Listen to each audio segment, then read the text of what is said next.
Alright guys, thank you guys for coming back again. And today we're going to be looking at how Islam spread. So here's the essential question for today. How did the Empire of Islam expand? What ended up happening in Arabia is that Muhammad and his followers ended up getting kicked out of Mecca. Then they ended up returning and conquering this city of Mecca, the most important city in Arabia at that time, and still today actually. And basically from there they went on to conquer the rest of Arabia. And they actually unified these Bedouin tribes that actually always used to be fighting with each other, right? So they're like, hey, instead of killing each other, let's unify and let's go and conquer other people. So one of their first targets was actually Persia, which at the time was a very strong, large, powerful empire. So they sent a note to the Persian king telling him that he can either convert to Islam or that they be conquered. Who are they to tell me, the king of this powerful empire, what to do? So he basically says, nope, not gonna happen. It's like someone coming into my house and saying, oh, we all need to take our shoes off. And it's like, what? Who are you to tell me in my house what to do? Doesn't make sense, right? If I want to roll around with underwear on around my house and roll around everywhere, then I can do that because it's my house, my rules, right? So that's how the Persian king felt. So he says, heck no. So he says, no, not going to convert, and I'm not scared of you. Eventually the Muslims come in and they actually conquer him. So it was a huge, huge upset. The Muslims were huge underdogs against the Persians, but they were actually able to win.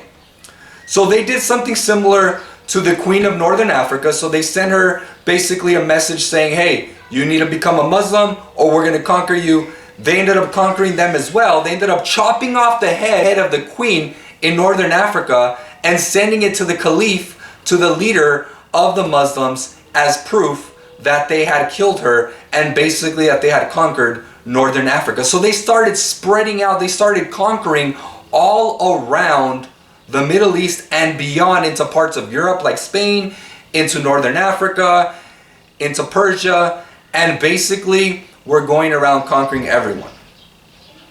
Now, another way that Islam spread was actually by way of trading. See, Arabia was in the middle of the Silk Road, which was basically a series of trade routes all throughout the known world that would be able to move things from place to place. They were right in the middle of a bunch of trade routes. So that meant that a lot of people actually passed through Arabia and then the Islamic empires, and this led to more people converting into Islam. You see, when people trade stuff, they not only trade things, materials, but they also trade ideas, right? Like if you've ever been to the swap meet, okay, you go to the swap meet, which by the way has some bomb food, right? Some nice tacos and churros and whatnot. But besides that, people are trading stuff, people are buying stuff, and besides that, they also talk. They get some chisme out, right? They might be like, oh yeah, my prima, you know, she's coming from Mexico and this and that, or hey, my tia's getting married, okay, blah, blah, blah, right? So they also trade ideas. They also talk to each other.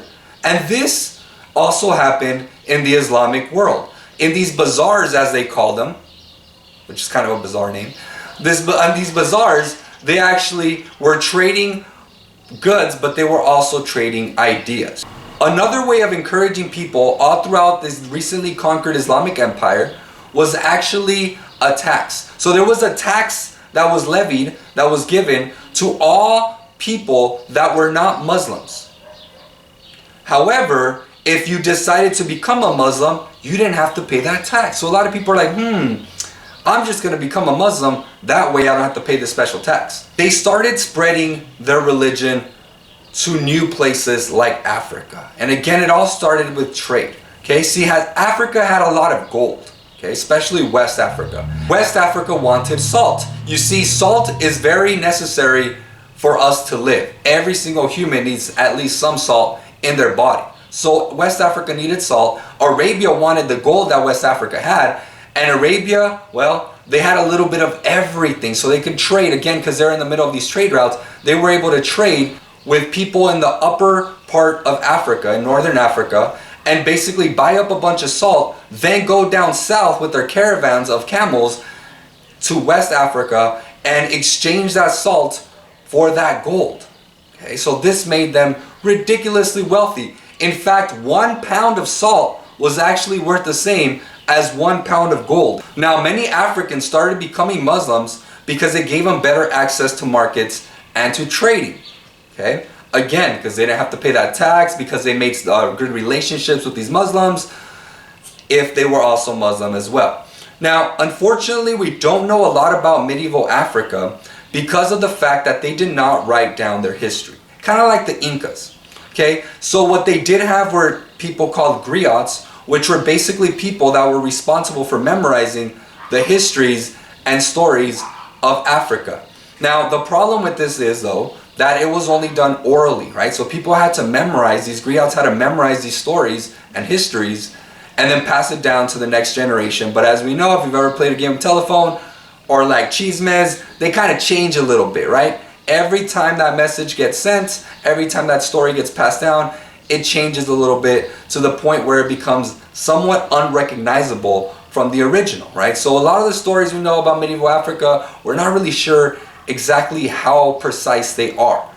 Now, a lot of the stuff that we don't know about medieval Africa actually comes from Muslims, okay? Because the Muslims encountered these Africans and they wrote down what they saw. One of the things that they talked about a lot was a famous king named Mansa Musa, who actually became a Muslim.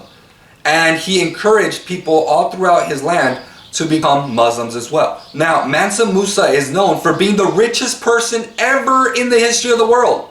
More than Bill Gates, more than Jeff Bezos, more than all other people in human history.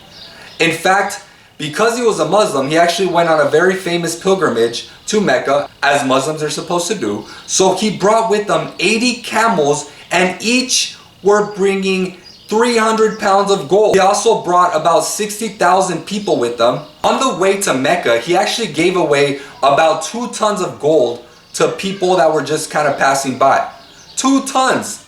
A ton is about the same weight of an elephant. So imagine 2 elephants worth of gold for free. In some places, the value of gold dropped dramatically. It kind of became worthless because there was so much gold there now, because of Mansa Musa just kind of giving it away. Which kind of, you know, gets you thinking about the situation going on right now when the government is giving trillions of dollars to people basically for free. And you think about how might that affect the rest of the money in circulation, right? In today's money, Mansa Musa would have had about $400 billion. Again, making him the richest man ever in history. Now, because of all these interactions and all these connections, the Islamic Empire actually became the center of learning.